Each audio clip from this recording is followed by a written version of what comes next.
Buenas tardes a todos. Vamos a hacer la presentación. Vamos a hacer la presentación del doctor Sergio Castaño, que lo más importante es que es miembro de nuestra comunidad parroquial. No, tiene unas cuantas cosas lindas para decir de él, que la vamos ahora a mencionar,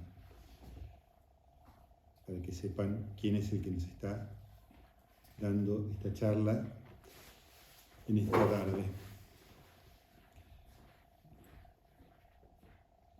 Tengo que abrir el archivo, espérenme un segundito, ahí está. Bueno, el doctor Sergio Castaño es doctor en Derecho Político de la Universidad de Buenos Aires, doctor en Filosofía de la Universidad Abad Oliva de Barcelona. Tiene postdoctorados en la Universidad de Barcelona y de Würzburg y en el Instituto Max Planck de Historia del Derecho Europeo, investigador principal del Consejo Nacional de Investigación Científica CONICET, catedrático de Teoría del Estado de la Facultad de Derecho, Universidad Nacional de Comahue, director del Centro de Estudios Políticos de la Facultad de Derecho de la UNSTA, autor de 16 libros sobre filosofía del derecho, filosofía política, derecho constitucional, derecho internacional, público e historia política, publicados en Italia, editorial Giuffre, no sé si está bien dicho, colección Civita del Diritto, España, EUNSA, Marcial Pons, en México, UNAM, Universidad Nacional de América, ¿no? La Autónoma de México. Autónoma de México. De Derecho Global en Chile y Argentina, y además de 150 publicaciones científicas aparecidas en Europa, Hispanoamérica y Brasil. Miembro de la Academia de Ciencias Morales, Políticas y Jurídicas de Tucumán y de la Academia del Plata. Bueno, le damos un aplauso.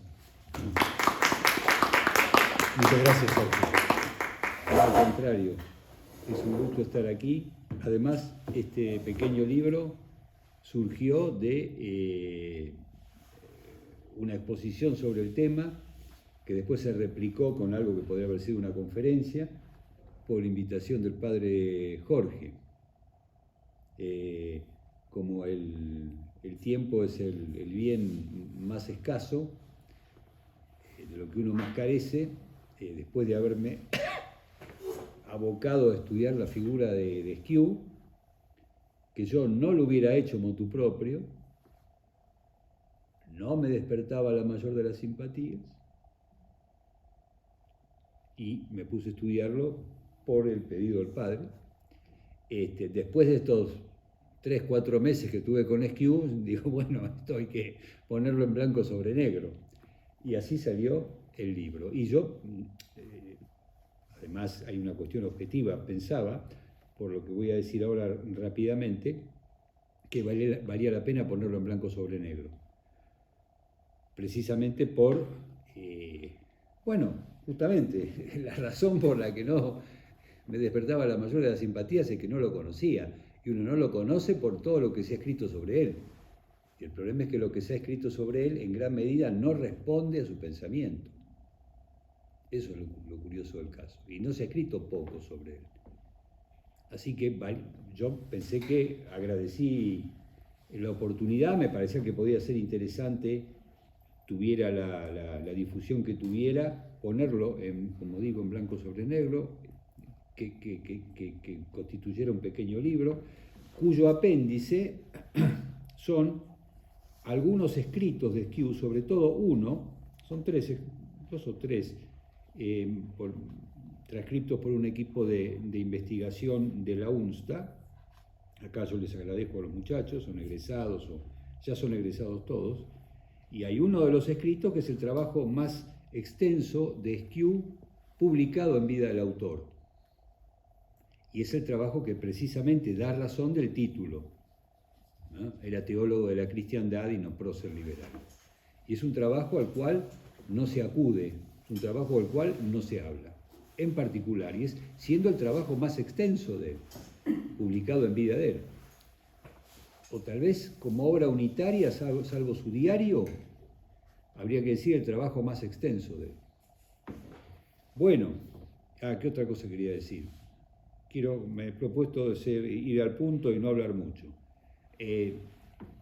Tenía algún interés en que el padre Jorge enumerara mi trayectoria y los trabajos que he podido llevar adelante para decir lo siguiente: esos trabajos, si no hubiera sido por el Consejo Nacional de Investigaciones Científicas, yo no los hubiera podido hacer.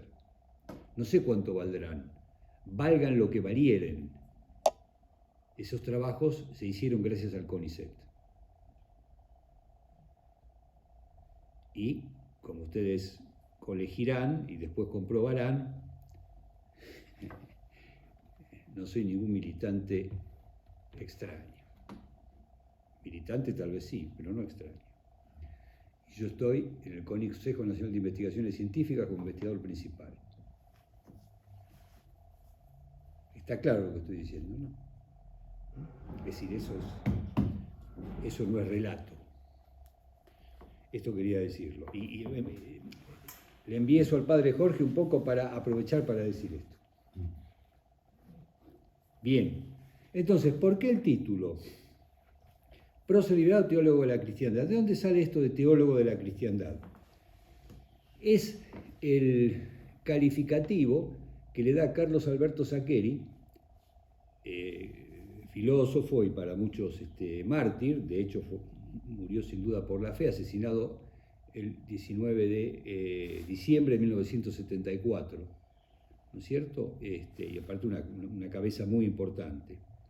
En el prólogo al comunismo y la revolución anticristiana del padre Julio Membiel, la tercera edición en 1974, ya poco antes de morir, él dice que Membiel es el más importante teólogo de la cristiandad en lo que va del siglo XX. ¿Cómo se entiende esto de teólogo de la cristiandad? No quiere decir que sea el más importante teólogo católico en lo que va del siglo XX. Igual anduvo ahí, pero con teólogo de la cristiandad se está refiriendo al objeto de estudio. O sea, en el tema de la cristiandad, que se integra dentro de la teología moral, porque corresponde a la doctrina social y política de la Iglesia, en el tema de la cristiandad, viene a decir Saccheri, quien más descolló en todo el siglo XX, el teólogo que mejor estudió la cuestión de la cristiandad en todo el siglo XX, fue, dice Saccheri, el padre Membiel, que había muerto un año antes, en el año 73. Y no se equivocaba Saccheri. Efectivamente, Membiel fue el teólogo más perito en la cuestión de la cristiandad. Bueno, esto por un lado. Y por el otro lado, y aún sin haber definido la cristiandad, vemos lo que se dice en el momento una de las cosas que se dice en el momento de la beatificación, que fue el 4 de septiembre del año 2021. Lo miro al padre Jorge porque fue justamente para esa fecha o unos días antes que él, saliendo de misa en Fasta, Bueno, esto se publica en La Nación. Esto fue leído y en la famosa página 9 de La Nación, la codiciada página 9, ¿no es cierto?, al lado de los editoriales. Lo escribe un miembro del Instituto Acton, Carolina Riva Pose. O sea, esto habrá sido leído por miles y miles de personas, o decenas de miles. Y acá lo que viene a decir es que una valiente defensa de la sana laicidad. Ella encomia, dice, se mostró a favor de la libertad de culto, en contra de los católicos, dice, que no querían promulgarla. Y después dice, al igual que Esquiú, muchos fueron los católicos que dialogaron con la modernidad y que con frecuencia sufrieron la incomprensión de otros creyentes e incluso la desaprobación de pontífices. O sea, ella lo encomia porque él se habría puesto en contra de los católicos y en contra de la doctrina de los pontífices, o sea, de la doctrina católica, reivindicando a un Esquiú liberal. Entonces, me parece un excelente, como se diría, botón de muestra para mostrar lo que yo menciono en el prólogo respecto de que se trata de un autor sobre el cual no ha corrido poca tinta, pero que no ha sido estudiado en su pensamiento, que está en sus escritos. Y no digo que sea absolutamente fácil o diáfana la interpretación, porque hay algunos de sus escritos, como los sermones, que precisamente el sermón de 1853, donde él llama a acatar la Constitución de 1853, el sermón del 9 de julio, llama a acatar la Constitución promulgada por Urquiza en mayo de ese año, puede dar pábulo a alguna confusión, pero ya ese texto mismo, el mismo texto en el cual él llama a acatar la Constitución de 1853, muestra distancia respecto de las ideas de la Constitución. Es claro que él está en desacuerdo con lo que dice la Constitución. Dice obedezcamos igual, dice sometámonos. Pero ya el mismo sermón muestra distancia respecto de la Constitución. Y esta distancia se va a ir poniendo cada vez más y más y más y más de manifiesto, como vamos a tratar de mostrar brevemente. Bueno, ¿qué es cristiandad?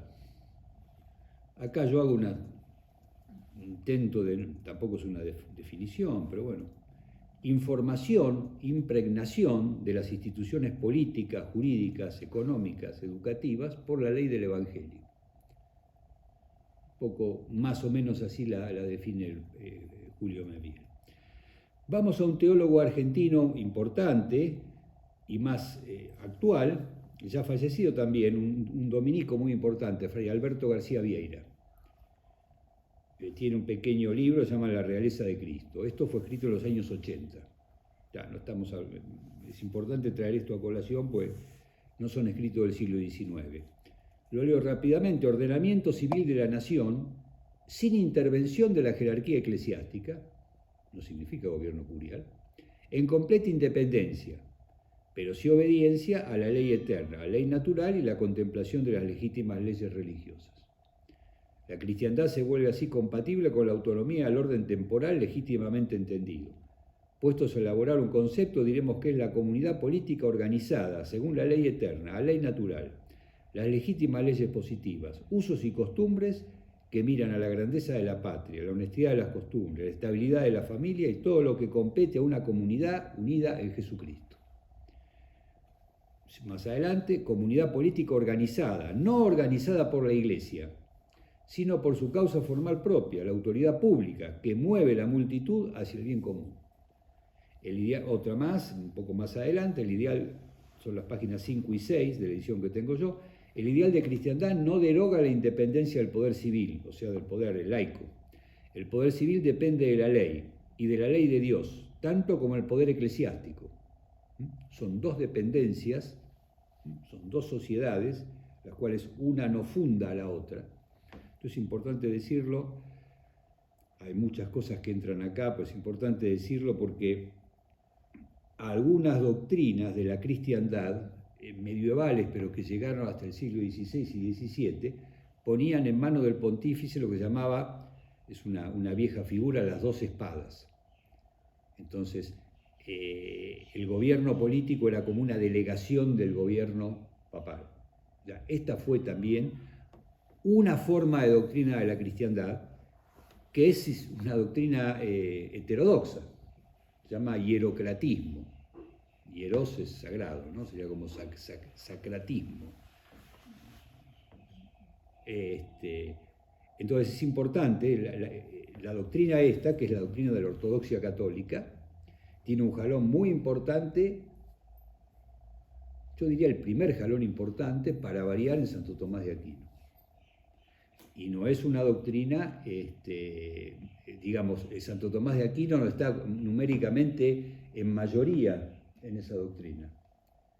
El grueso de la doctrina era de cuño hierocrático y va más allá de Santo Tomás y llega al siglo XV y al siglo XVI. E incluso cuando Roberto Bellarmino, que queda como un poco digamos así, el representante más importante de lo que se llama en doctrina social de la Iglesia, la doctrina del poder indirecto, el poder eclesiástico, de la potestad eclesiástica, fundamentalmente de la jerarquía episcopal y papal, sobre la comunidad política. Esta doctrina del poder indirecto tiene Roberto Bellarmino, un representante así ilustre y bastante acabado. Y todavía Bellarmino se encuentra con ciertas dificultades.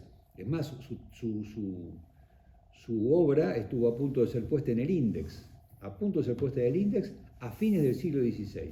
O sea que todavía las doctrinas hierocratistas tenían predicamento a fines del siglo XVI. Pero esto ha quedado como la doctrina clásica, la doctrina ortodoxa, digamos. Después vamos a hablar de esto. Por eso lo digo a propósito, ¿no? Pero son diferentes, dice Sebastián Vieira, tienen diversos oficios que cumplir. Muchas veces se ha dado un clericalismo pernicioso, y es que el poder eclesiástico ha sido llamado a veces para funciones que no le pertenecen. La Iglesia no debe hablar de todo. Esto de la potestad indirecta tenía que ver con que solamente la potestad eclesiástica podía ejercer facultades de imperio y reclamar facultades de imperio cuando una materia abordada por el poder político comprometiese el bien salvífico.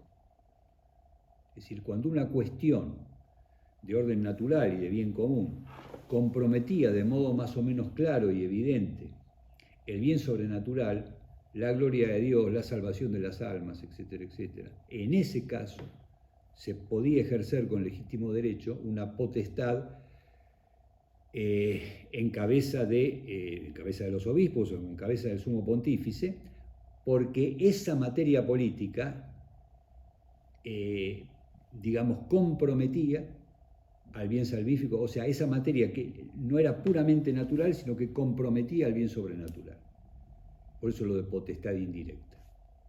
O sea, nunca una potestad directa sobre el plano político. Y si la materia, esto lo dice muy claro Santo Tomás, y al comienzo de su carrera, en el comentario de la sentencia, si la materia no compromete el bien salvífico, se debe obedecer, de Santo Tomás, al príncipe antes que al papa.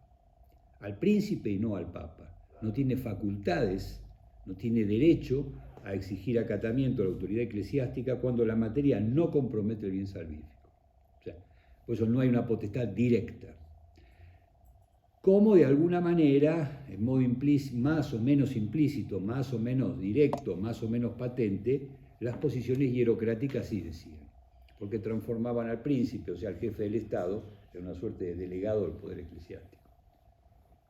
Y es todo un tema, ¿no? Es un tema complicado. ¿Qué es un tema complicado? Deslindar la posición ortodoxa, como se da en Santo Tomás y en Bellarmino, de las posiciones hierocráticas que abundaron en la Edad Media. Pío XII, en un documento a los historiadores, a un congreso de historiadores en 1954, hablando de la posición de Bellarmino, dice, bueno, esta es la que imperó siempre. Y Bellarmino, cuando busca antecedentes, tira hacia atrás y pone en línea con su posición autores que para mí no estaban en su posición. Entonces, por eso digo, es un tema complicado y que amerita una investigación o, en fin, reflexionar un poco sobre la cuestión.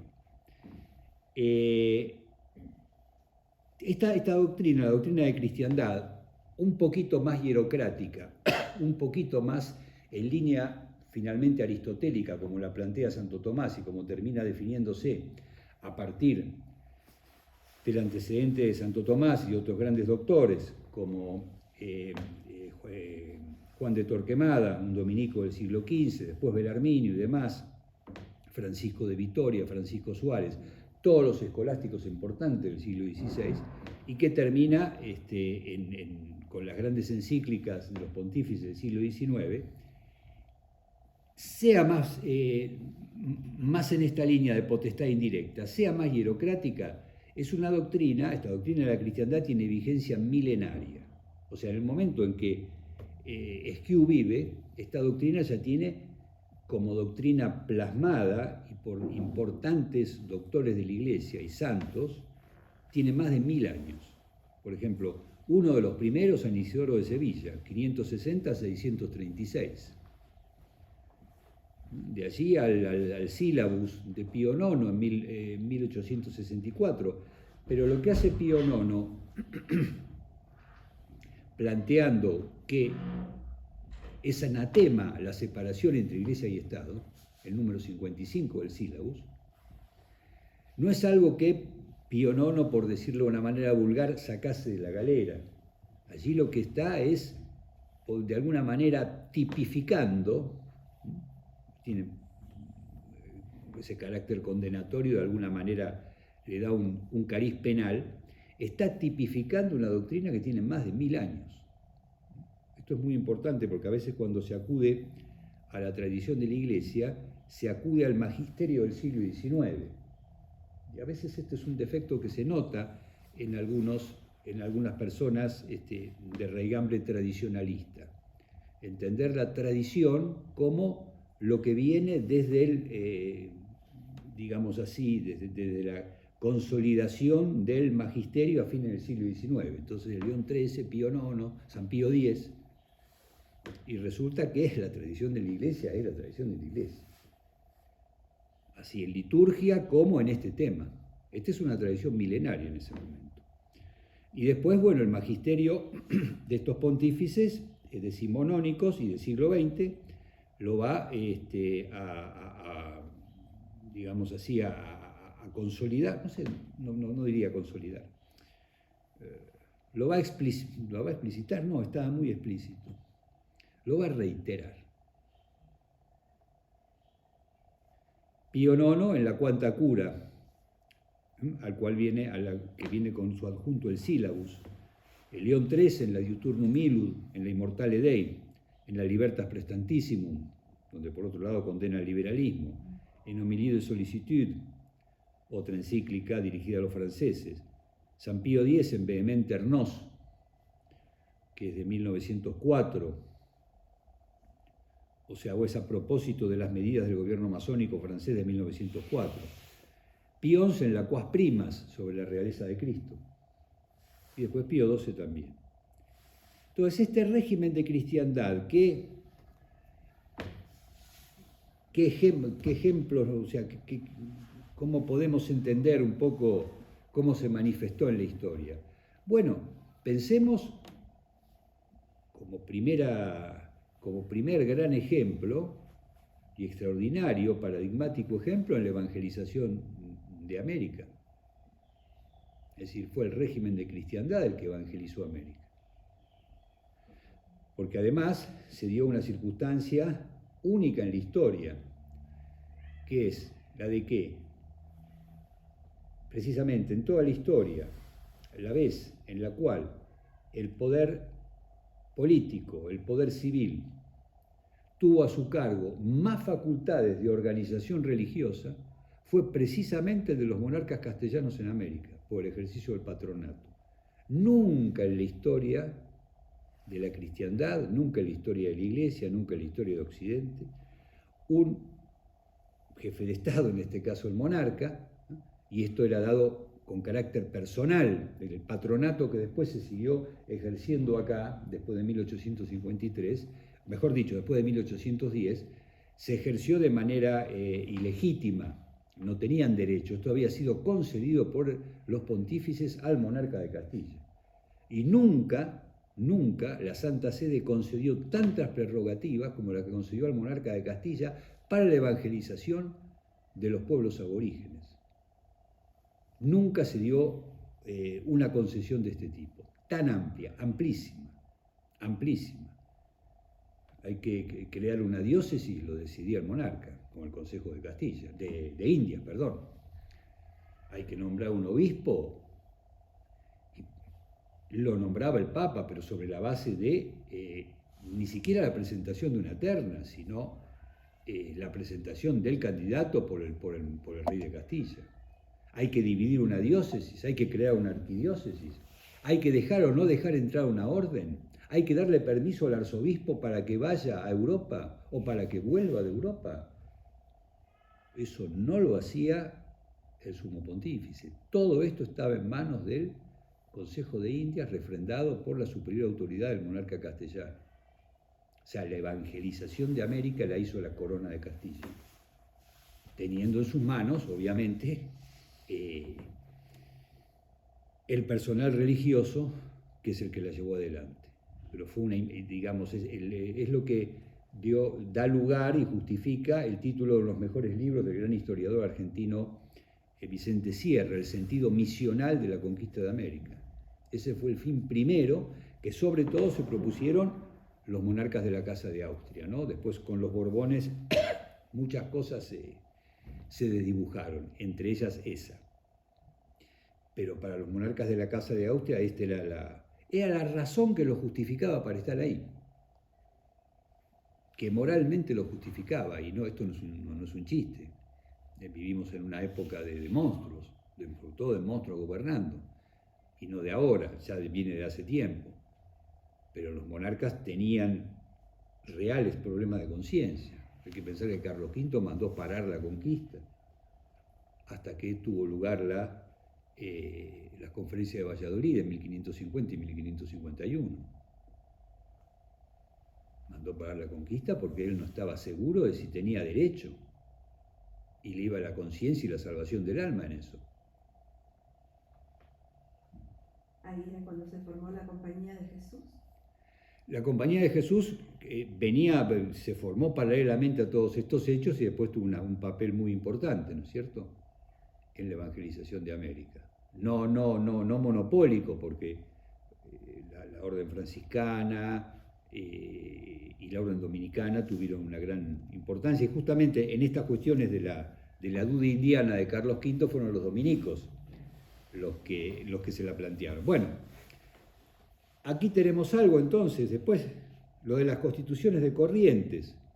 Fíjense, es un ejemplo, esto mismo que vemos en la Constitución de Corrientes, lo podemos encontrar en otras constituciones de la ya Confederación Argentina. Esta es 1821. Comienzo de la Constitución son lo que los constitucionalistas llaman las decisiones políticas fundamentales, ¿no? Artículo primero. La religión del Estado es la católica, apostólica, romana. Artículo segundo. La misión de Jesucristo con los demás artículos que ella cree y confiesa constituye el dogma. Tercero, la religión santa del Estado y su culto público merecen el respeto de todo ciudadano. Cuarto, el gobierno la protege igualmente que a los ministros destinados a enseñar la sana moral, que la justifica. Quinto, la infracción de estos artículos será considerada como una sacrílega violación de las leyes fundamentales de la provincia. Y después entra en materia política. Si nosotros vamos a la Constitución de 1824, nos encontramos lo mismo. Artículo primero, segundo, tercero, cuarto, quinto, repiten exactamente lo mismo. No me acuerdo la de 1838, si ya introduce una pequeñita...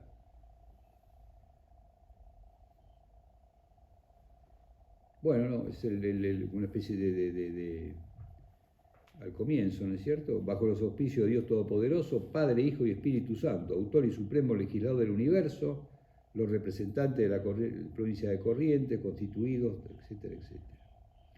En 1856, después de sancionada la Constitución Federal de 1853, que se había apartado de esto, del principio de confesionalidad del Estado, todavía la Constitución, artículo tercero, su religión es la católica, apostólica, romana. Todos sus habitantes están obligados a tributar el respeto, sean cuales fueren sus creencias religiosas, y el gobierno le prestará la más decidida y eficaz cooperación. Y un último ejemplo, se va a crear la Facultad de Teología siendo obispo de Córdoba Esquiú en 1881. Entonces el gobernador quería nombrar, porque estaba como en la Universidad de Córdoba, lo consideraba su facultad es nombrar a los profesores de teología. Y Esquiu dice, de ninguna manera, dice, si yo no nombro a los profesores de teología, no hay facultad de teología. Y esto, dice Esquiu, ya está establecido por el Concilio de Trento, que tiene valor de ley civil en la Argentina. A lo mejor ya para ese momento, algunos constitucionalistas o juristas para ese momento le hubieran contestado que ya no lo tenía. Pero fíjense lo que es el principio de cristiandad, la pluralidad de las fuentes jurídicas. Entonces, la ley canónica es ley vigente en la sociedad civil. Un excelente ejemplo. O sea, ¿qué aduce Esquiu para decir que es él el que debe nombrar a los profesores de teología y no el gobierno? El Concilio de Trento. Y no está aduciendo una ley religiosa, sino le dice directamente al gobernador. Y esto tiene valor de ley civil acá. Es un elemento típico del principio de cristiandad. Frente a esto, bueno, lo de prócer liberal, entonces, el liberalismo que fundamentalmente, como posición política, como lo dice muy bien, según lo dice o según ayuda muy bien a entenderlo el libro de Alberto Caturelli, Examen crítico del liberalismo como concepción del mundo, fue publicado por Gladius, es una colección de trabajos que después tuvieron la buena idea de publicarlos como un trabajo unitario, ¿no? Es una concepción del mundo, una concepción que tiene en última instancia también raigambre teológica, no es una concepción económica, no es solo una concepción política. Y en el tema de lo que podríamos llamar la teología política, es donde se da su manifestación más clara y con la que inaugura su ingreso en la historia de las ideas políticas y en la historia política de Occidente. ¿Cómo inaugura su ingreso? Planteando la necesidad de la separación de la Iglesia y el Estado. O sea, negación frontal al principio de cristiandad. De la negación de la Iglesia a la afirmación de la necesidad de la separación entre Iglesia y Estado, ¿no? Porque hay matices. En un caso u otro, la negación del régimen de cristiandad. Identificación material entre esas doctrinas y esto que agregó acá, ¿no es cierto? De alguna manera, la sociedad secreta o las sociedades secretas, la más importante o representativa o troncal de todas es la masonería, postulaba exactamente lo mismo. En este sentido, el liberalismo como movimiento político vino a encarnar los postulados masónicos, en este punto fundamental. Un gran teórico del Estado del siglo XX, Carl Schmitt, en una entrada en el diccionario de la enciclopedia Görres, una enciclopedia católica, 1926, dice una cosa interesante: el absolutismo de Estado, la entrada es sobre el absolutismo, dice, el absolutismo de Estado se vincula a menudo con ideas y tendencias liberales, aparentemente contrapuestas, como cuando la coacción y la explotación tienen lugar en nombre de la libertad. Lo que sobre todo resulta característico en medida creciente durante el siglo XIX. Dice, el movimiento liberal combatió, por cierto, especialmente a la monarquía absoluta, pero al mismo tiempo sometió al Estado ámbitos de la vida que hasta entonces le eran ajenos. O sea, puso bajo control del Estado una serie de ámbitos que eran ajenos, que son todos los que en los concordatos se llaman las materias mixtas, o sea, todas aquellas cuestiones que afectan la esencia y la base de la sociedad. Eso lo dije yo, ¿no? Que le eran ajenos, para arrebatárselos a la Iglesia. Y acá vienen las materias mixtas: escuela y educación, matrimonio y familia. Mientras hacía de lo religioso una cuestión privada y se lo ponía como algo muy alto, por completo inaccesible a una regulación exterior, en la praxis efectiva el Estado podía apoderarse de todas las manifestaciones visibles de lo religioso. Esta frase a mí me parece muy afortunada. No, por empezar, lo religioso recluido en la esfera privada. Después, lo religioso como algo, inaccesible al puro poder político, de valor peraltado, digamos, que no puede ser hollado, digamos así, o malbaratado o manoseado por el poder político, algo sacrosanto y elevado. Entonces lo sacamos de este mundo. Entonces sacamos a la religión de la ordenación familiar, sacamos a la religión de la ordenación matrimonial, sacamos a la religión de la educación, porque es algo elevadísimo. Bueno, nada va a quedar vacío. ¿Esto qué es? Nada va a quedar vacante. El espacio que deja vacante, no la iglesia, sino la cristiandad. Porque acá no es un conflicto entre curas y gobernantes. No es un conflicto de curas y gobernantes, pues se trata de sociedades que son el 95% católicas. Esto hay que tenerlo en cuenta. No es un conflicto entre equipos episcopales, como hay equipos de gremialistas y equipos de políticos. El 95% de la población, o 99%, es católica. Estamos hablando de Francia, de Italia, de España, de Argentina, de Chile, de México. O sea, la iglesia son el último que pasa por la esquina.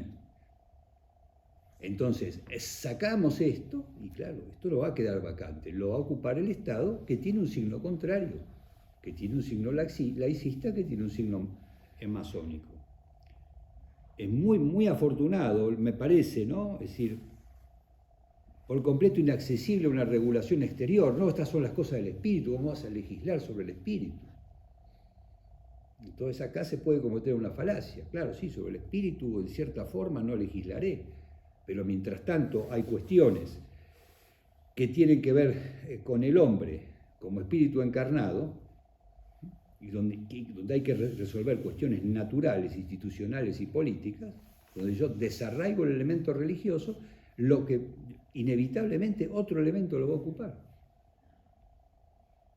Así como resultado final, la consecuencia de la privatización de todo valor espiritual y moral, la religión como cuestión privada, el Estado se erigió en última instancia para la realidad efectiva exterior visible de la vida social.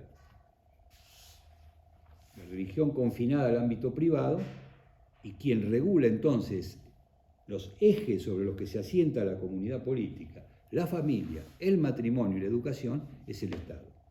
Y ya con un Estado con otro signo, concretamente de signo masónico. Entonces dice, aunque el liberalismo generalmente transforma al Estado en un servidor armado de la sociedad, el tema del Estado gendarme, que debe custodiar el libre juego de las fuerzas económicas y sociales, y Schmitt agrega, en realidad la fuerza incontrolable de lo más poderoso. Bueno, los liberales aparecen de repente en la lucha contra la Iglesia como defensores del poder del Estado sobre la escuela, la educación, el matrimonio y la familia. Y llevan adelante con un patos, o sea, con un sentimiento altamente inconsecuente, una así llamada batalla cultural del Estado contra la Iglesia. No sé si les suena lo de la batalla cultural. Había un profesor que decía, no se puede ser liberal y católico. Bueno, sí. A propósito de Schmitt, para no extenderme mucho, pero tampoco no olvidarme de decirlo, Schmitt tiene, bueno, es un autor polémico por cosas en las cuales uno no polemizaría, y polémico por cosas en las cuales uno polemizaría, pero sobre todo era genial. Una de las genialidades, pequeña, una genialidad chiquitita, es haber hablado de un argumento jacobino. Dice, el gran problema que enfrentan estos regímenes democráticos salidos de la Revolución Francesa es lo que se podría llamar el argumento jacobino. La minoría le enseña a la mayoría qué es lo que debe pensar y cuál es su bien. Es lo que tenemos en el caso, si lo queremos llevar a un caso argentino, con la frase de Sarmiento, educar al soberano. El soberano era federal y católico, había que educarlo. Gobernaba una pequeña minoría de ideología, más allá de su pertenencia a lo mejor formal o informal, pero en línea con los postulados masónicos, que era ajena a la cosmovisión del conjunto de la población, cosa que Esquiú se encargó de decir muy rotundamente. Ya lo vamos a ver, no me quiero adelantar. Entonces, Esto teníamos por un lado. Se habla mucho de Alberdi, ¿vieron? Y creo que ahora se habla más todavía de Alberdi. Entonces, como uno siempre quiere estar a la moda, a la par, yo también voy a hablar de Alberdi. Pero no voy a hablar de Alberdi, sino que voy a dejarlo hablar a Alberdi. Alberdi es sobre todo famoso por sus bases y puntos de partida para la organización de la República Argentina, que escribió rápidamente, en pocas semanas o pocos días, ni bien producida la derrota de Caseros. Y ese libro, bueno, fue como el libro de cabecera de los constituyentes de 1853. Y Alberdi además se ocupó de decir lo que hay que rescatar de estas bases de su espíritu, no tanto el articulado que yo propongo para la Constitución, que de todas maneras se trató de seguir, ¿no? Pero fundamentalmente rescatar su espíritu. Fíjense lo que dice Alberdi en el prólogo a las bases. Es utopía, es sueño y... A ver, ¿por qué estoy trayendo esto a colación? Porque estamos hablando de Esquiú y de su enfrentamiento con el liberalismo en Argentina, o su conflicto con el liberalismo en Argentina. Entonces, no todo lo que vamos a decir ahora es intrínseco al liberalismo, a la esencia del liberalismo en tanto tal. Otro trabajo muy interesante sobre el liberalismo es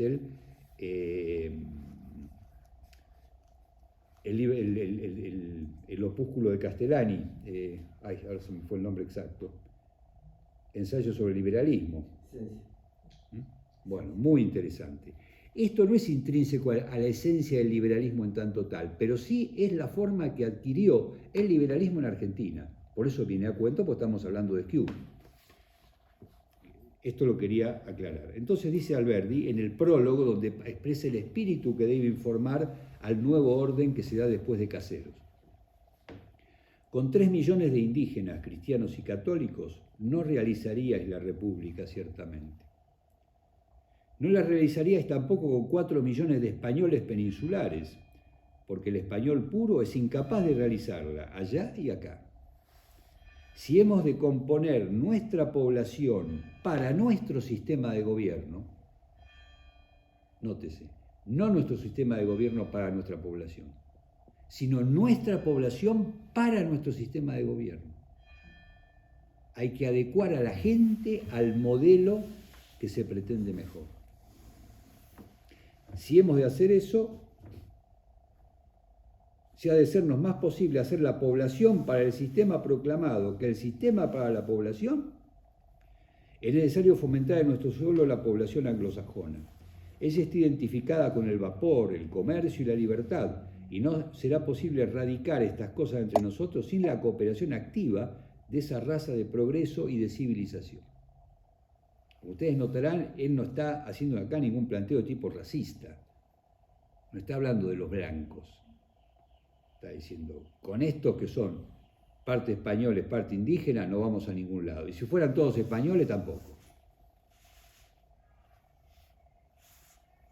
Dice, en efecto, constituid como queráis las provincias argentinas. Si no constituís otra cosa sino lo que ellas contienen hoy, constituís una cosa que vale poco para la libertad práctica. De Alberdi es el lema ubi bene ibi patria, o sea, la patria está donde está el bienestar material. Creo que ahora últimamente se ha repetido también. La patria está donde está la conveniencia material de uno. Entonces, dice... En efecto, constituís como claro, si no constituís otra cosa, sino lo que ellas contienen hoy, constituís una cosa que vale poco para la libertad práctica.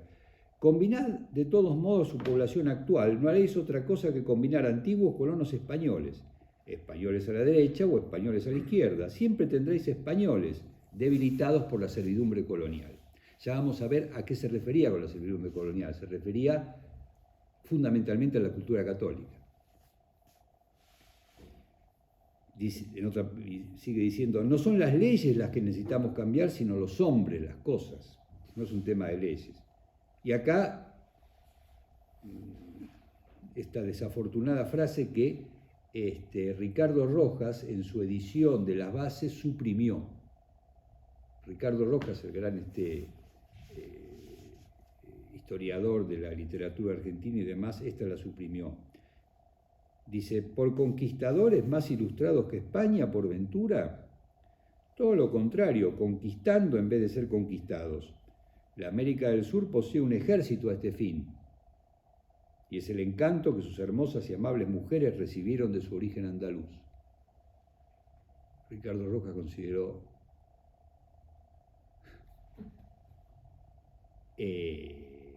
que esto era mejor no ponerlo. O sea, de lo que se trataba era fundamentalmente de atraer a la población anglosajona ofreciéndole a las mujeres.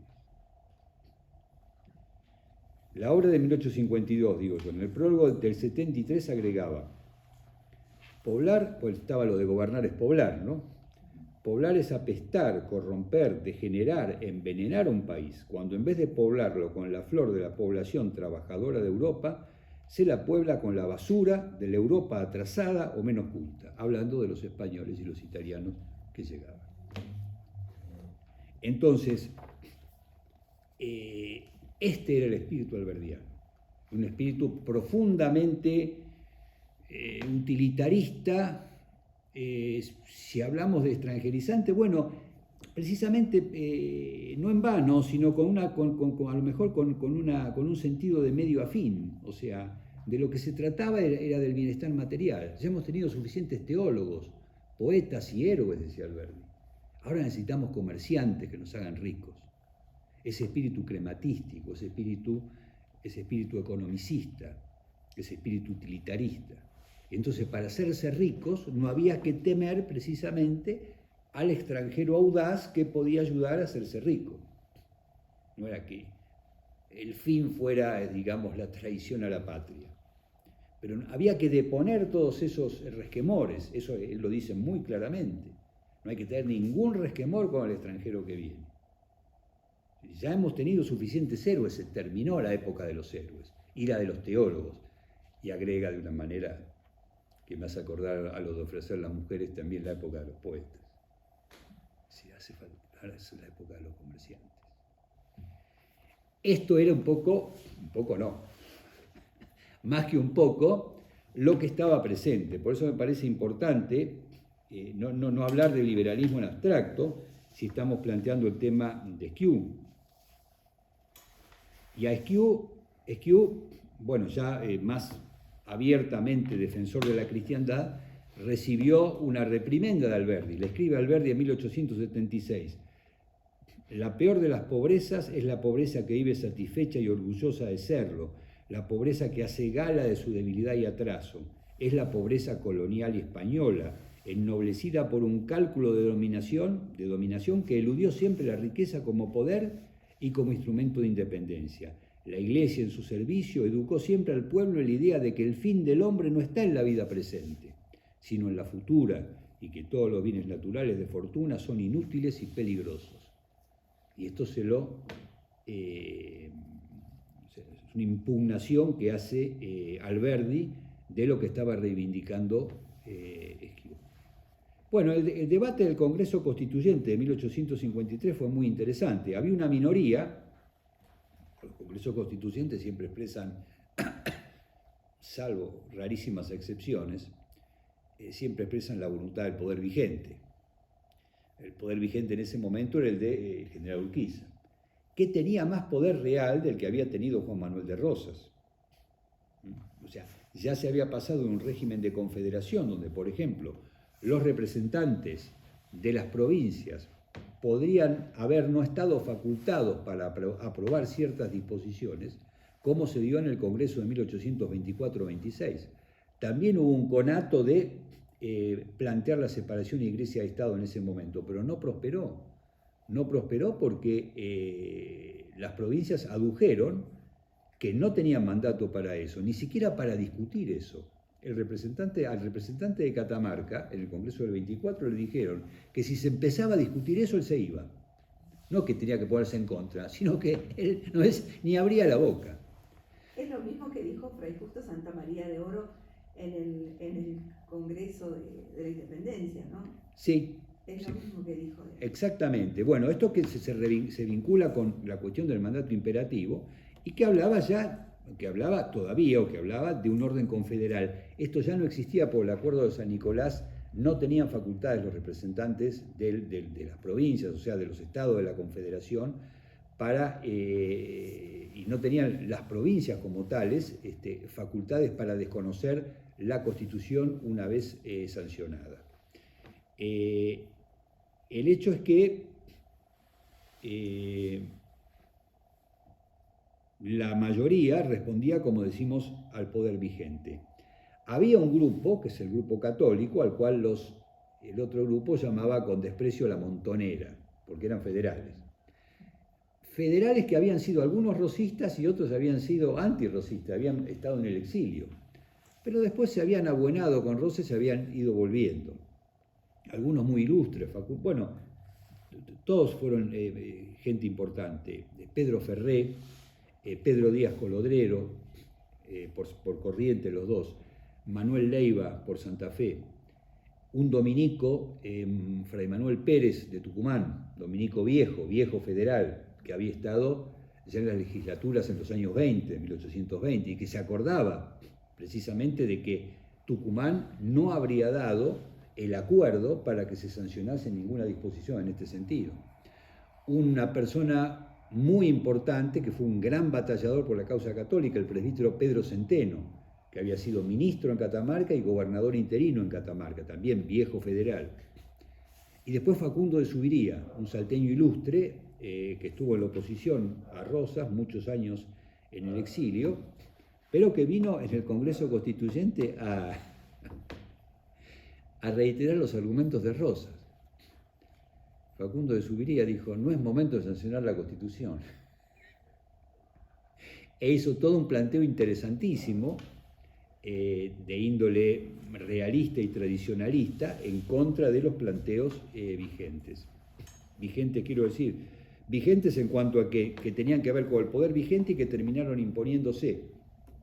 Y hay un dato muy interesante, un elemento muy interesante que se plantea en la discusión. Juan María Gutiérrez era uno de los más connotados, los más conspicuos representantes del sector liberal, era porteño. No vamos a creer tampoco que los porteños eran liberales y los provincianos eran federales o tradicionalistas. Esta es una dicotomía que no resiste el menor análisis, ni entonces ni ahora. Pero el hecho es que Juan María Gutiérrez era una de las voces cantantes. Entonces, cuando Díaz Colodrero le dice: aquí hay una cuestión de disciplina eclesiástica en la cual no podemos interferir, nosotros no podemos ponernos a discutir, abandonar la confesionalidad del Estado y dar plena libertad como derecho, libertad de cultos a todos los cultos, es una cuestión de disciplina eclesiástica, esto tiene que ser consultado a la Santa Sede, le dice Díaz Colodrero. Y Fray Manuel Pérez había dicho: nosotros no tenemos instrucciones de los pueblos para sancionar esto. Ojo, no del pueblo o de la nación. La nación, con mayúscula, es lo que arguye Juan María Gutiérrez, que es el constructo revolucionario. La nación finalmente son los representantes de la nación. Cuando Juan María Gutiérrez habla de la nación eran ellos. Cuando el viejo dominico Pérez decía: no tenemos venia de los pueblos, estaba pensando en los pueblos concretos. Él en el pueblo de Tucumán. Es como la libertad o las libertades. Y Juan María Gutiérrez le dice: la nación no tiene que consultar a nadie hacia arriba, y es improcedente que pregunte nada hacia abajo. Es decir, está de más consultarle a los pueblos cuál es su parecer sobre esta cuestión, pues la nación es soberana hacia abajo y también es soberana hacia arriba. Y por otro lado, la nación soberana no le va a preguntar al sumo pontífice ni se va a cuidar de lo que diga la religión católica, porque la nación es soberana, la nación con N mayúscula. Es la nación, la idea ideológica de nación el concepto, digamos así, el postulado ideológico de nación que sale de la Revolución Francesa.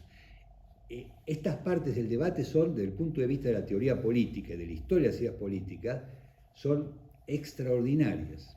Y lo que dice Juan María Gutiérrez es de pizarrón. O sea, parece claramente impugnable, pero en realidad es magnífico. Pero la nación es el Estado, entonces. La nación son los la nación es el poder. Es el poder. La nación es el poder. Claro. Pues, digamos, lo de Sieyès, como decía Carl Schmitt, el gran constructor de la Constitución de la Revolución Francesa, es que la nación está en estado de naturaleza. O sea, la nación, pero en estado de naturaleza a los Hobbes, o sea, con una libertad de 360 grados.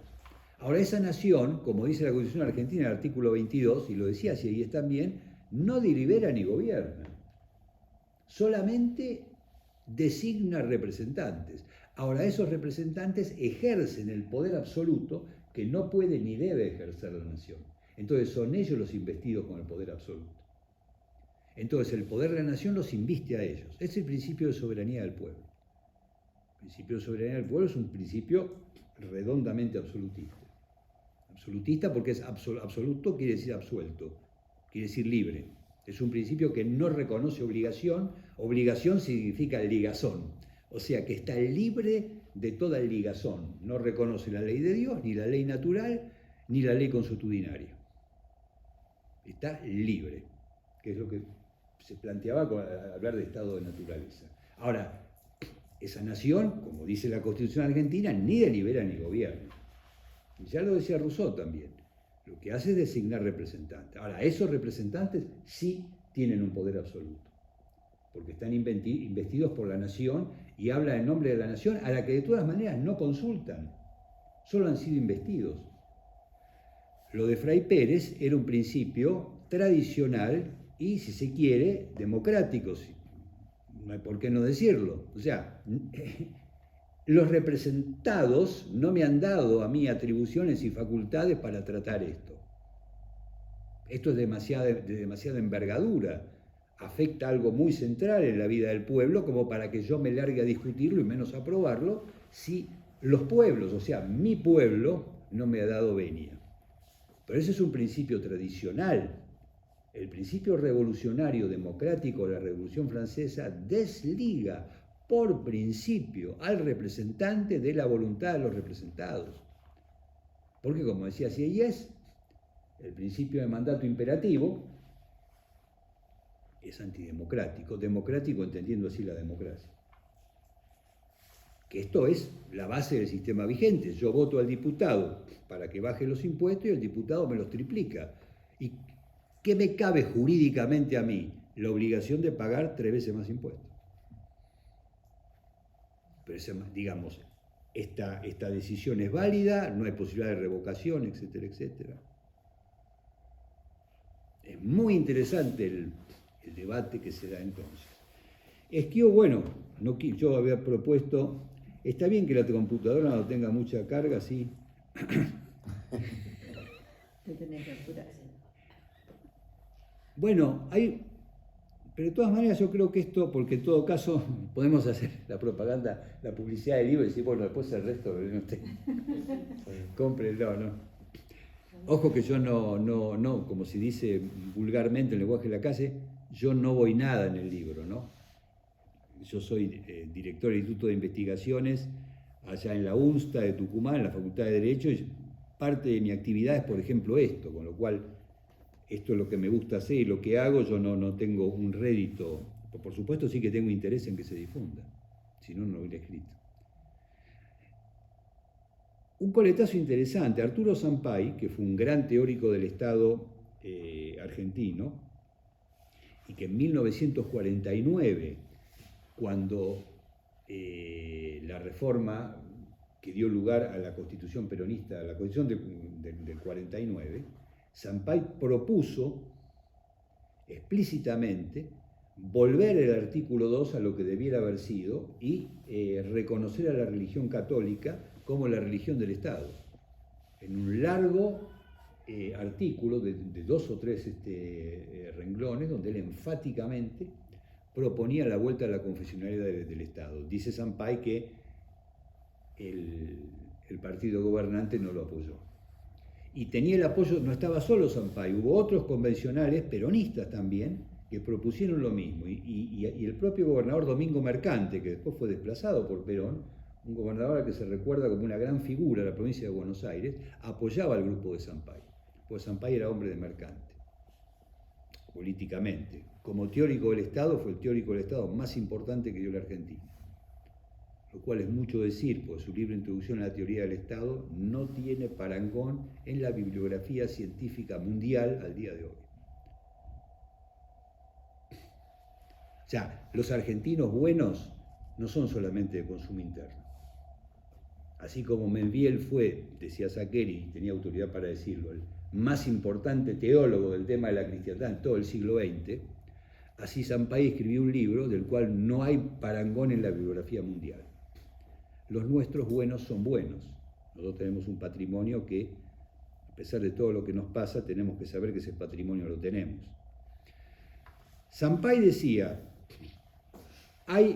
dice, la Constitución es un libro de 1944, el Iluminismo en la Constitución de 1853.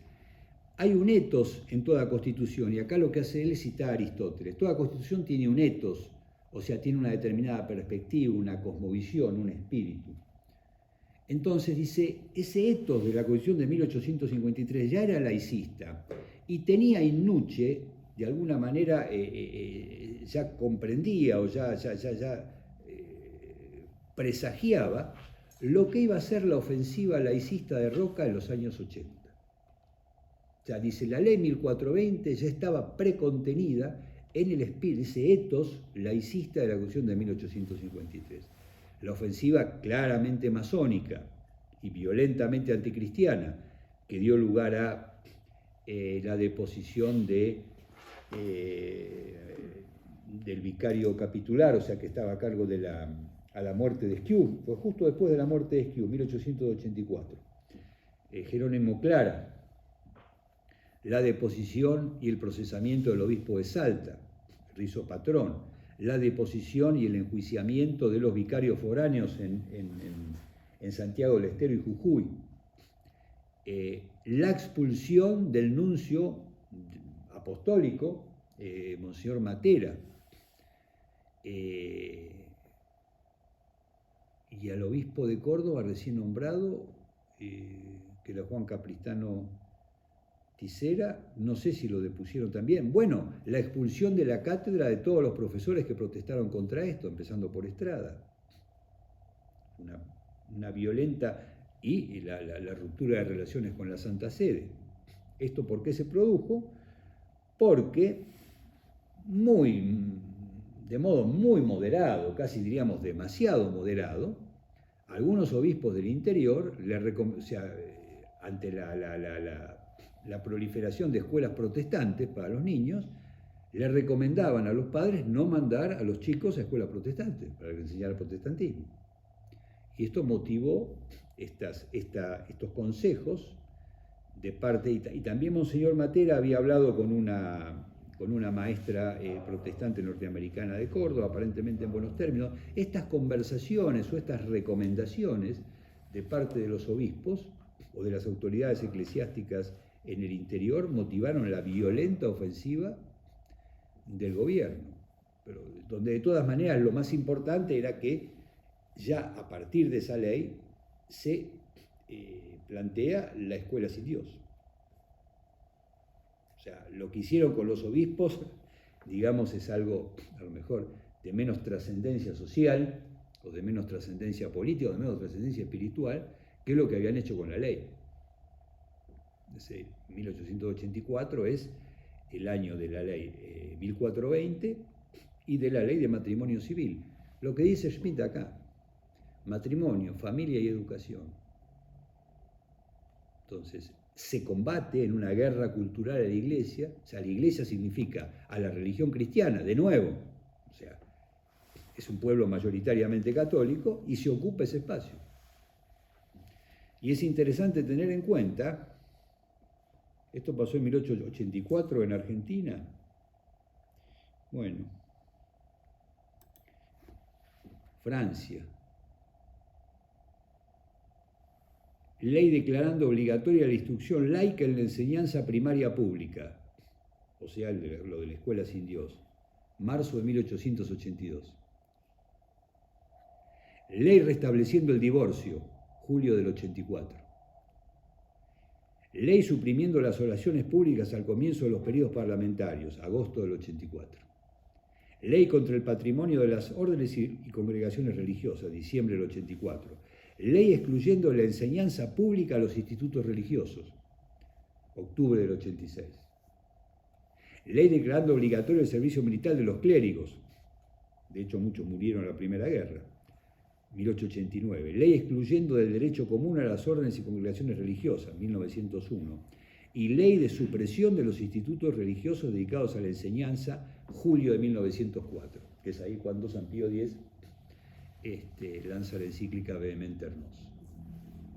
O sea, lo que hizo Roca acá en el 84 venía con una pequeña dilación de respecto de lo que se estaba haciendo en Francia. Un comentario. No sé si estoy equivocado, pero en el mundo se estaba dando desde diferentes ideologías lo mismo. Un avance del laicismo, ¿no? Sí. Los dos extremos ideológicos, o desde distintas ideologías, era... En realidad, en ese momento era una sola. Como dice Claro. Pío XI, surge en parte como reacción contra el liberalismo, el anarquismo y el marxismo. En ese momento, la ideología que le estaba plantando cara a la cristiandad, me parece mejor hablar así, porque uno tiene automáticamente el reflejo de pensar en cúpulas. La iglesia es la cúpula de los obispos, igual que los gremios, la cúpula, etcétera, etcétera. Sí. O sea, la embestida es contra el orden social cristiano. Sí, yo pensaba también en las sociedades secretas y demás, ¿no? Ah, sí. Bueno, yo no lo tengo confirmado, pero he leído por allí que el asesinato de García Moreno se supo antes que ocurriera en Europa. No lo tengo confirmado, pero sería verosímil. Primero se anunció en Europa y después corrió la sangre. Porque vieron que no hay que ser conspirativo, ¿no? Aparte, desde el punto de vista de la solución intelectual, la solución conspirativa siempre es la menos interesante, porque encuentra conexiones donde no las hay. Ahora, tampoco hay que ser lo contrario. Y si uno tiene una cosa grande delante de la cara, no puede decir, no, esto no existe porque es una conspiración. La conspiración es esa, ya está ahí. No ser conspirativo es no derrapar para el lado de la paranoia o de la solución fácil. Otra cosa es negar hechos que están allí. Bien, entonces en el sermón de 1853, rápidamente, cuando se plantea el artículo segundo en el cual se abandona la plena confesionalidad del Estado, acompañado por el artículo 14 y 20, estableciendo el derecho a la libertad de todos los cultos, lo que se estaba planteando era una causal de ilegitimidad con un triple fundamento, que era teológico, jurídico y sociológico. Teológico, ¿por qué? Porque la doctrina católica vetaba y veta la separación entre la Iglesia y el Estado, sobre todo en una sociedad cristiana. Jurídico, ¿por qué? Porque toda la tradición constitucional argentina respetaba ese principio. Y había habido una excepción, la Carta de Mayo en San Juan en 1825. Debido al gobernador, que después fue vicepresidente de Urquiza, y que después fue presidente de la Suprema Corte de Justicia durante 30 años, Salvador María del Carril, que debutaba en política con 20 y pico de años siendo gobernador de San Juan. Y sin abandonar la plena confesionalidad del Estado, o sea, la asunción y el reconocimiento de la religión católica como religión del Estado sanjuanino, planteaba el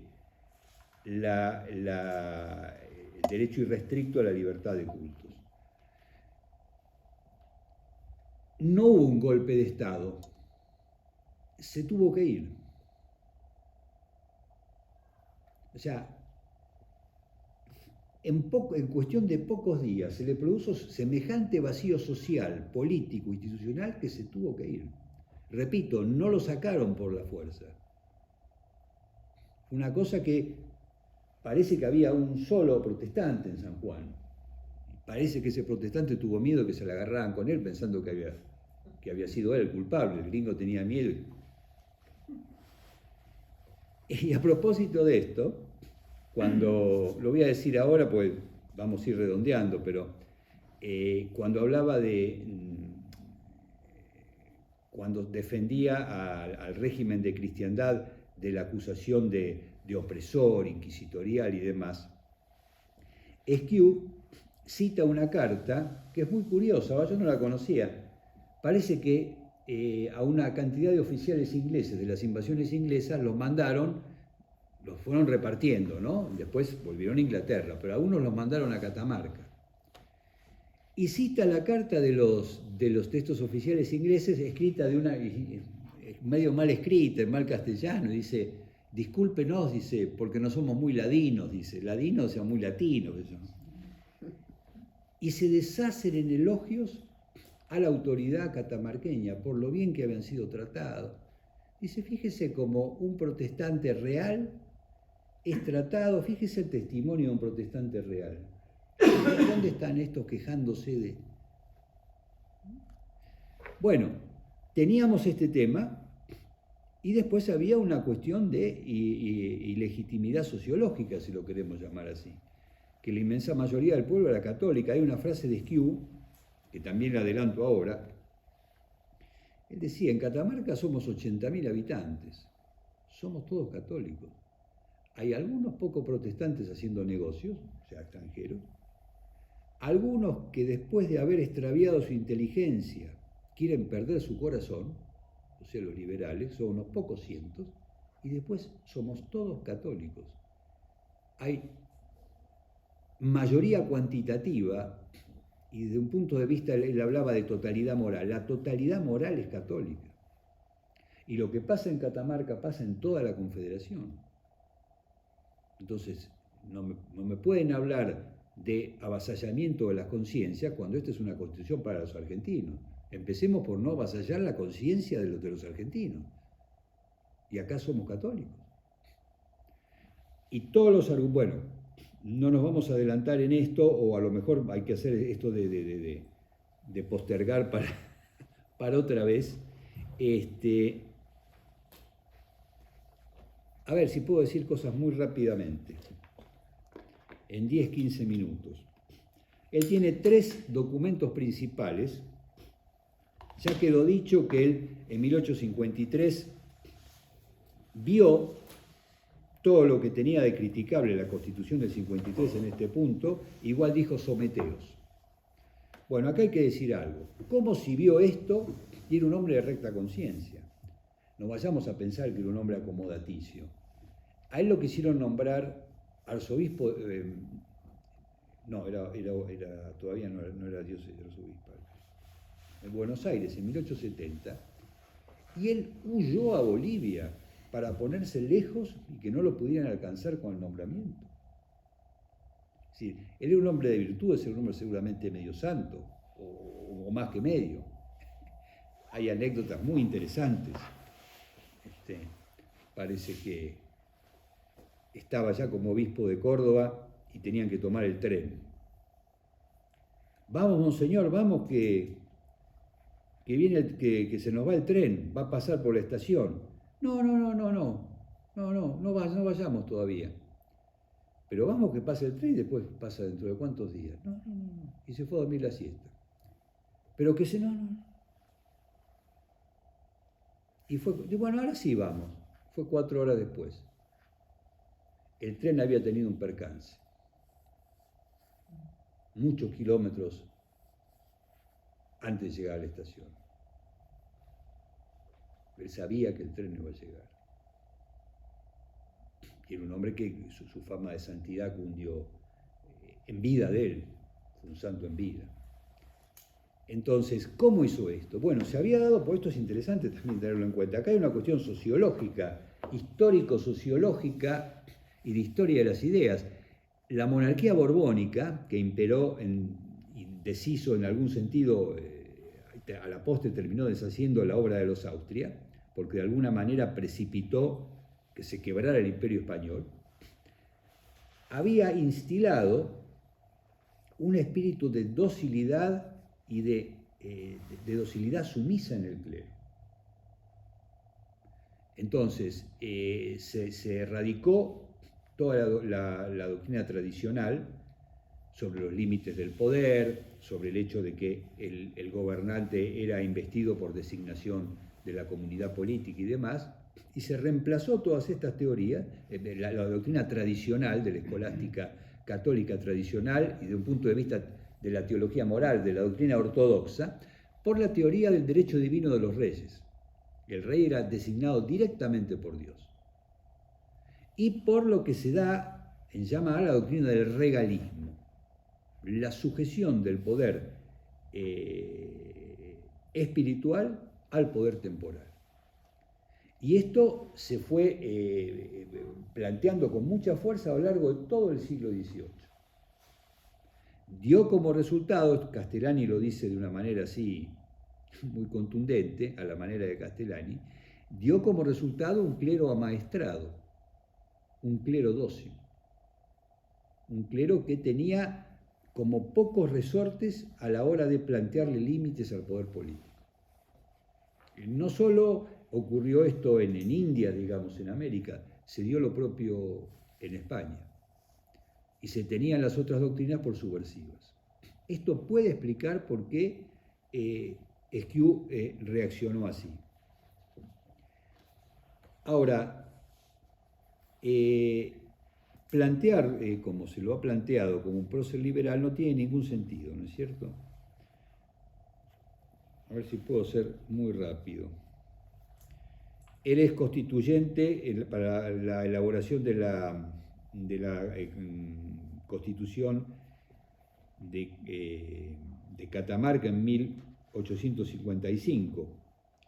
Y bueno, el artículo 3 de la nueva Constitución rezaba: la religión católica, apostólica, romana es la religión de la provincia y de su gobierno, quien le prestará la más decidida y eficaz protección, y todos sus habitantes el mayor respeto y la más profunda veneración.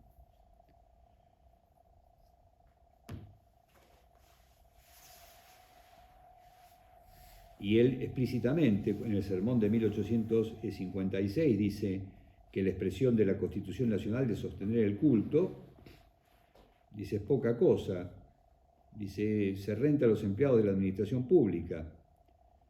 Por otro lado, la religión vale más que todos sus ministros, en la medida que representa la auténtica vida del pueblo y el primer elemento del orden social.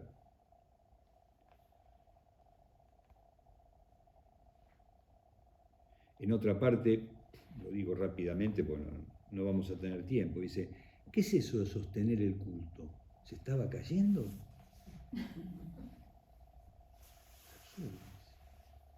No se trata de eso, que es un tema de plata.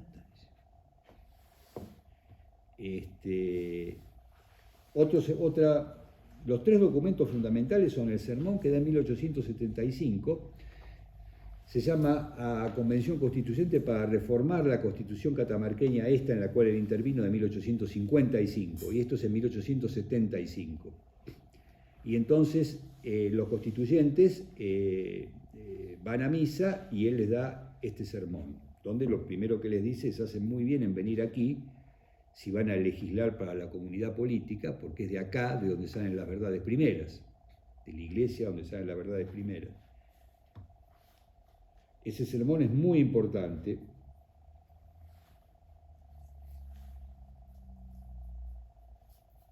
Y ahí dice claramente, ¿no es cierto? Es decir, la alternativa es férrea. O el pueblo se organiza bajo los principios del contrato social de Rousseau o bajo los principios de Dios. Es decir, si se abandona la confesionalidad de Estado, los principios van a ser lo de Rousseau, o sea, lo de la Revolución Francesa. Entre paréntesis, cada vez que él tenía que ejemplificar con algo malo, le pegaba a la Revolución Francesa, lo cual era más o menos obvio y lógico, para todo católico fiel, en aquel momento y después también, ¿no?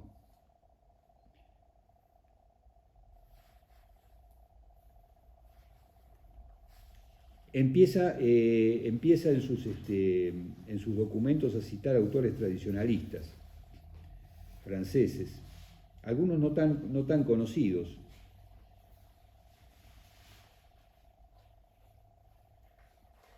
Y a partir de ese momento, él plantea la necesidad inexorable de que en todo texto constitucional haya una disposición que diga esto: no podrá darse ley alguna ni expedirse acto oficial contrarios a la autoridad de la Iglesia o a su doctrina en materia de fe o costumbres.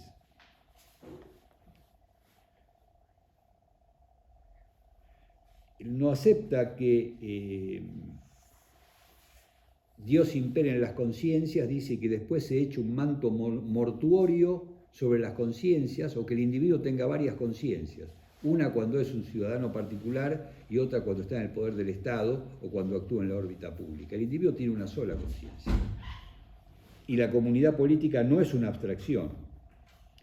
Un segundo documento muy interesante es cuando él da este sermón, un diario, el diario El Andino, le objeta sobre la base de las ideas de José Manuel Estrada. La respuesta que él da al Andino y que el diario después le publica es muy interesante. Por empezar, ya se había producido la declaración del sílabus de Pío IX, el número 55, ¿no? Sea anatema la separación entre la Iglesia y el Estado en una sociedad cristiana. Hay una cosa que es interesante ver. La posición de Esquiú no depende de la declaración de Pío IX, porque Esquiú ya tenía claro este tema mucho antes de 1864. Que después se encuentra en esta declaración del sílabus una especie de apoyo, sí, pero nunca reduce su argumentación a la declaración doctrinal del sílabus, nunca. Siempre sigue argumentando y encontrando muy buenos argumentos. Por otro lado, su posición antimasónica. Era de un católico, como digo, fiel, ser antimasón. Ahora, la condena canónica a la masonería es el Humanum Genus de 1886, de León XIII. Y él para ese año ya había muerto. O sea, él tenía perfectamente claro el carácter nocivo y nefasto y anticristiano. Incluso lo dice con palabras terribles, ¿no? Hay una palabra en la Escritura que habla de los que parecen vivos pero ya están muertos. Y hablando de los masones dice, son como los muertos sempiternos, parecen vivos pero ya están muertos. ¿La primera fue la de León XIII? No, había habido documentos desde el siglo XVIII. Lo que pasa es que no, en un momento en el cual las declaraciones de la sede apostólica no tenían la fuerza que empezaban a tener cuando aparece esta figura del magisterio a fines del siglo XIX. Entonces no es que no se conocía esto, pero no se conocía tan claramente. Entonces, ¿qué dice? Dice, diciendo que todo, fíjense, si todos los cultos son contrarios, mientras que la verdad no puede ser sino una, se sigue de esto que todos son falsos. Por consiguiente, que todos deben repudiarse. Y así el Estado queda libre de todo culto. Mejor dicho, el Estado queda libre de la Iglesia Católica.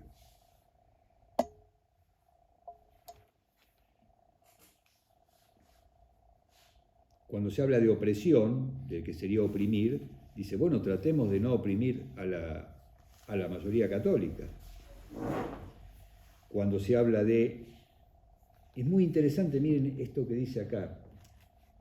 Yo voy a redondear y no voy a mencionar todo lo que tengo para mencionar. Pero dice, nos sacuden, bueno, esto de nos sacuden lo digo yo, ¿no?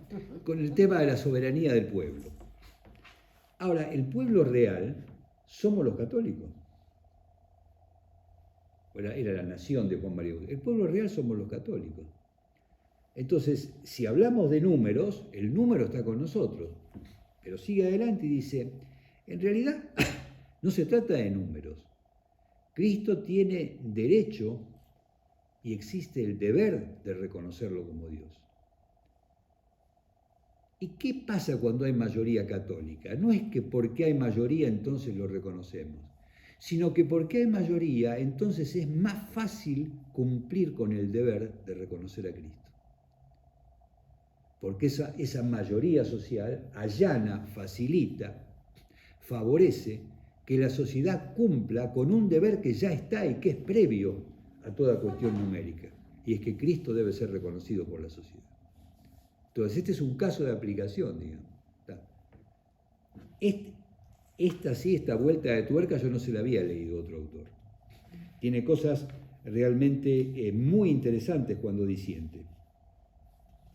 Cuando disiente con José Manuel Estrada, ¿no? Que profesó doctrinas liberales. Él murió más o menos joven, pero casi hasta el final de su vida. Nosotros debemos constituirnos según nuestros propios deberes católicos.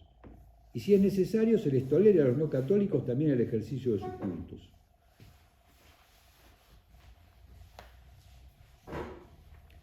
Una más quería decir. Dice que una vez se enfrentó, pues claro, el liberalismo plantea la libertad como casi un principio y un fin, ¿no es cierto? En ese sentido, el trabajo del cardenal Villó, El error del liberalismo, es muy interesante.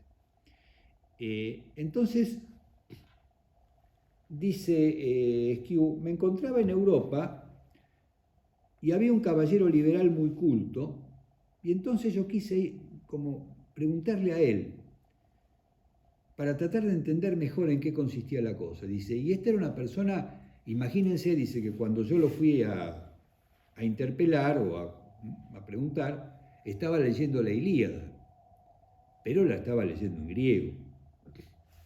O sea, le iba a preguntar a alguien interesante. Entonces le pregunté por la libertad. Y después entonces cuando me habla de que la libertad, etcétera, él le repregunta, pero la libertad ¿está ligada por algún deber? No, la libertad es absoluta. La libertad no está ligada por ningún deber. No hay ningún deber que se le imponga. O sea, en el fuero de la conciencia no hay una necesidad moral estricta de reconocer una ley que pueda implicarle obligaciones a esa libertad. Entonces Esquiu dice, ahí entendí yo en qué consiste este derecho moderno. Es una libertad que gira sobre sí misma, una libertad autónoma, una libertad que se da a sí misma a la ley y que no admite ninguna obligación que venga de una ley, como puede ser la ley de Dios, la ley natural o la que fuese.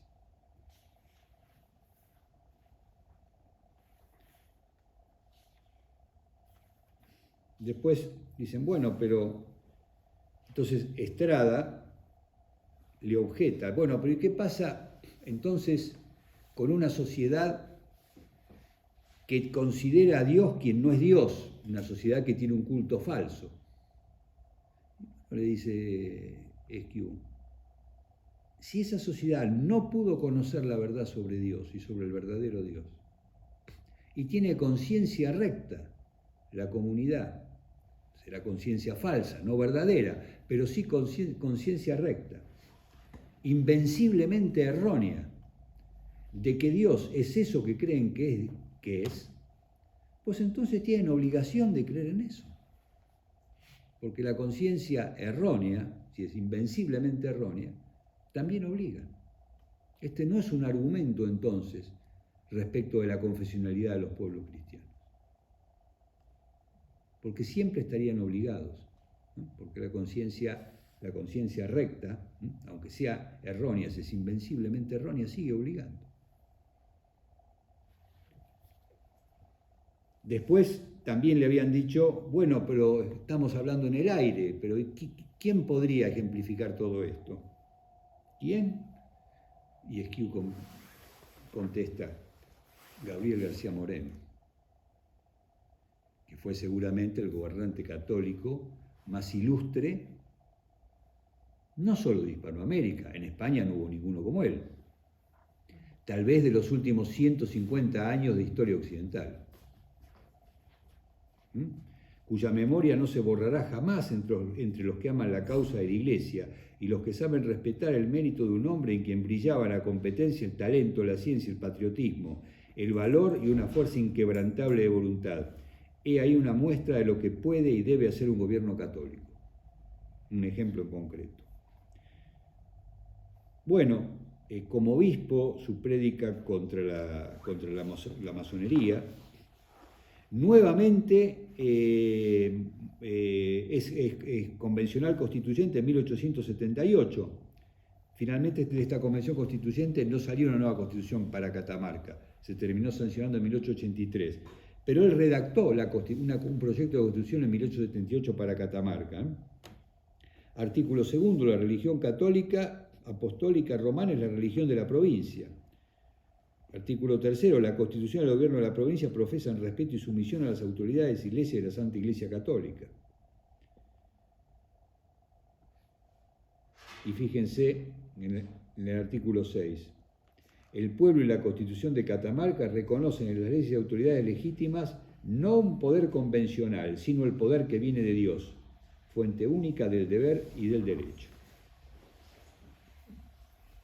Bueno, como digo, eran como materia para 2 charlas, el tema introductorio y un poco lo que desarrollamos acá. Hay una cantidad de argumentos muy interesantes, todos en esta línea, que de alguna manera como que se van acrisolando y se van perfilando y se van acentuando y perfeccionando, pero a partir de una matriz primigenia, ¿no es cierto? Que puede ser que cuando dio el sermón del 53 tenía 27 años. A lo mejor fue demasiada la responsabilidad para él. Como sea, puede ser que en ese momento no estuvieran tan claros. Pero lo que no se puede decir, porque en el mismo sermón él reconoce los defectos de la Constitución, es que no estuviesen presentes. Sí que se van acrisolando en él. Y aparte era un hombre de estudio. Su estancia en Bolivia prácticamente la pasó estudiando. Era lo que él quería, ¿no? Tiempo para poder estudiar. Con lo cual tenemos una línea coherente de pensamiento, y en el siglo XIX en Argentina habría que ver si hay un ejemplo más nítido de lo que se puede llamar un teólogo de la cristiandad que el que tenemos en Esquiu. Tal vez haya sido no solo el primero, sino el más claro teólogo de la cristiandad en tierras argentinas en el siglo XIX. De ninguna manera se le puede endilgar la condición de avalador del orden del 53, en lo que tuvo de ya diagnóstico. A esto se va a objetar, pero el orden público cristiano no es ateo.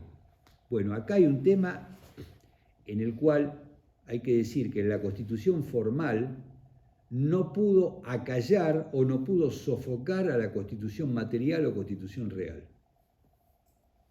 Es decir, la norma del 53 fue una norma ajena, en algunos puntos centrales, a la comunidad política. Pero no pudo, porque una norma no puede anular a la comunidad política sobre la que asienta, no pudo sofocarla. Entonces la Constitución material siguió de alguna manera dando muestras de cristiandad, incluso más allá de la Constitución. Y esto se manifiesta hasta el día de hoy.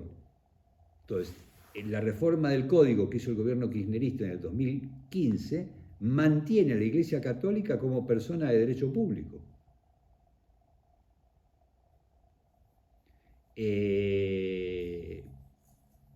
Los conatos por volver a la confesionalidad del Estado se sucedieron en el siglo XX en varias ocasiones. Nosotros mencionábamos recién a Sampaio y no fue el único. En 1957, el gran canonista e historiador de la Iglesia, llegué el viernes a la noche, Beatriz, el padre Cayetano Bruno, publica la tercera edición de un trabajo de cómo reformar la Constitución en sentido católico. Y se aplica al análisis de todos los artículos que son pasibles de ser reformados en sentido católico. ¿Por qué lo hace en 1957? Porque se estaba reuniendo la Convención Reformadora de la Constitución en 1957. Precisamente lo está presentando. O sea, hasta casi la década del 60 esto se va a ir produciendo. La reforma del Código Civil, por la cual se declara a la Iglesia persona de derecho público, es de 1968. O sea que hay una cantidad de elementos en los cuales la sociedad termina primando sobre el ordenamiento agnóstico. Ahora, entonces, esto no debe llamar engaño respecto del sentido que tenía ese ordenamiento. Ese ordenamiento en estos puntos importantes, claves o cruciales, fallaba. Bien, yo dejaría por acá. Quería hacer solo un comentario. Me pareció entender que ese aval a la Constitución de Esquiu tuvo que ver con una encrucijada. En ese momento era una especie de anarquía o seguir al menos el orden de esa Constitución. Y lo que pasa es esto. El clero de Mendoza, por ejemplo, se pronunció por la negativa a acatar. El canonista más importante de la Universidad de Córdoba, que después fue víctima de Roca, porque también fue destituido y procesado, Jerónimo Clara, con los hechos que contábamos, también había planteado la imposibilidad del acatamiento. En Chile, los periódicos católicos remarcaban esto que se había hecho. El futuro arzobispo de Buenos Aires, Monseñor Aneiros, que tenía un diario, junto con Félix Frías y otro autor, también planteaban la invalidez de estos artículos. Le tocó a Esquiu dar un sermón del cual, bueno, no sé cuál fue la circunstancia que hizo que se estuviera muy pendiente de lo que él decía. Se daba en el interior, etcétera, etcétera. No era todavía una persona famosa. En todo caso, se le atribuyó una enorme importancia y fue de las voces católicas la única voz católica que en ese momento llamó al acatamiento. Entonces, si la pregunta es, bueno, pero ¿qué hubiera podido pasar si él no decía esto? Bueno, no sé. El tema es que a veces uno no habla cuando tiene que hablar y después ya es tarde. Y hay una última cosa, agradezco mucho la pregunta, porque yo veía que me estaba olvidando de varias. Él se arrepintió amargamente de haber hecho lo que hizo. Él comienza su sermón diciendo la etamur de gloria vuestra, nos congratulamos en vuestra gloria. En 1880, cuando ya había sido preconizado como obispo de Córdoba, da la misa o el Te Deum el 8 de diciembre delante del recientemente elegido general Roca, recientemente elegido presidente. Y él dice, que la lengua se me pegara al paladar si hoy tuviera que repetir lo que dije en 1853. Es decir, él se arrepintió, y son varios, bueno, acá los menciono. son varios los momentos en los cuales se muestra arrepentimiento. Porque está claro la cuestión de qué sentido tiene oponerme si a lo mejor de esto no sale nada. Bueno, puede ser el sentido del testimonio. Es decir, esta es una norma, ¿qué puedo decir yo respecto a esta norma? Y esta norma tiene un déficit muy serio. ¿Y se puede aceptar una norma con un déficit tan serio? Bueno, yo en el libro me tomo el trabajo de investigar en las fuentes de Skew. Él era muy lector de Balmes. Y Balmes trata incluso con palabras durísimas al propio argumento que usa Skew. Cuando dice, bueno, en la época del emperador romano también. Y Balmes justamente había dicho, si hay algo que no se puede decir es acá. Balmes no sabía lo que iba a decir Skew, ¿no es cierto? Si algo que no se puede decir es seducir el caso del emperador romano si se estaban tirando los leones, obviamente. Pero tampoco decían que estaba bien tirado los leones, o sea, había una situación de persecución. Cualquier argumento que se quiera cogitar a partir de esto es inválido.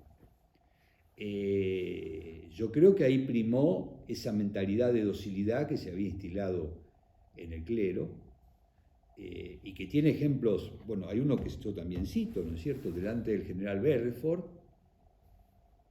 el representante de la Orden Dominicana en 1806 da un discurso servil que es, pero, terrible. Un discurso de un servilismo terrible, e incluso rayano en algunas cuestiones de heterodoxia, ¿no es cierto? Nosotros en las cuestiones políticas no nos metemos, porque esto... Y nadie se lo había pedido.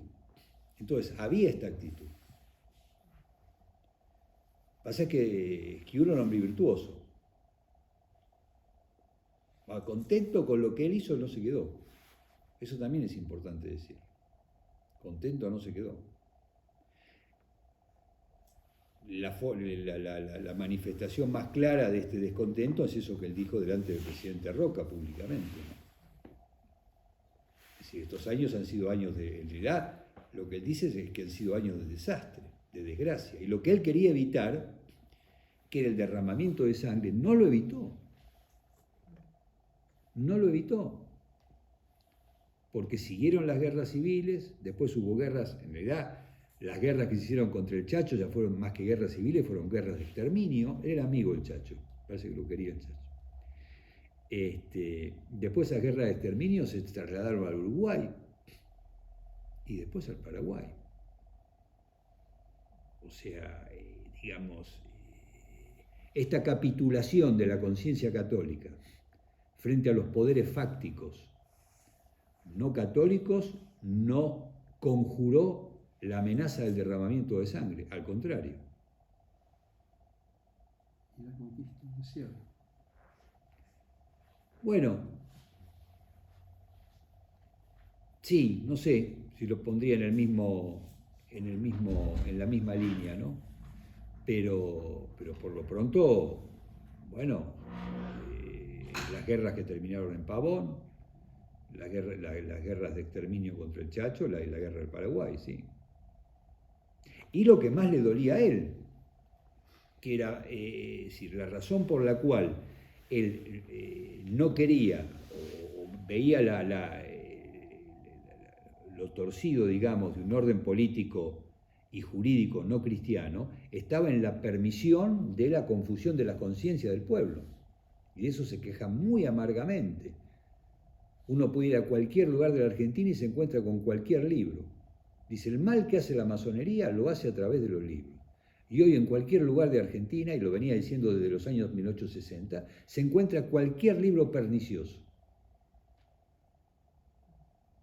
Y esto le dolía más que la sangre derramada, que también lo dolía mucho por el tema de la anarquía, él lo movilizaba mucho. Una cosa dramática.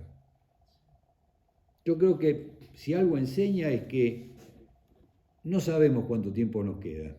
Y sobre todo no sabemos cuántas oportunidades nos quedan. Yo creo que con moderación, con humildad y con caridad, cuando hay que hablar, hay que hablar.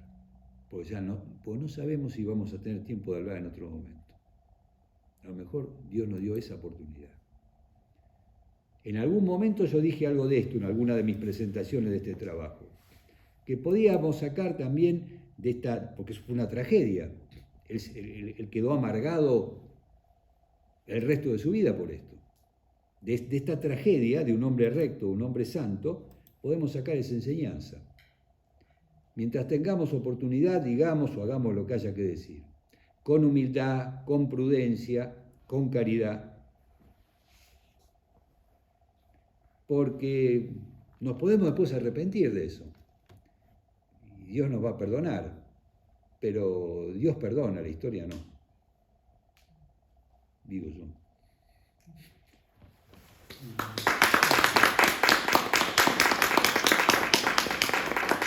Muchas gracias, Sergio, por esta fantástica presentación que nos enriquece no solamente por la figura de Esquiú, sino por todo lo que es todo este contexto, ¿no? Así que Gracias. muchas gracias. No, gracias a vos, Jorge.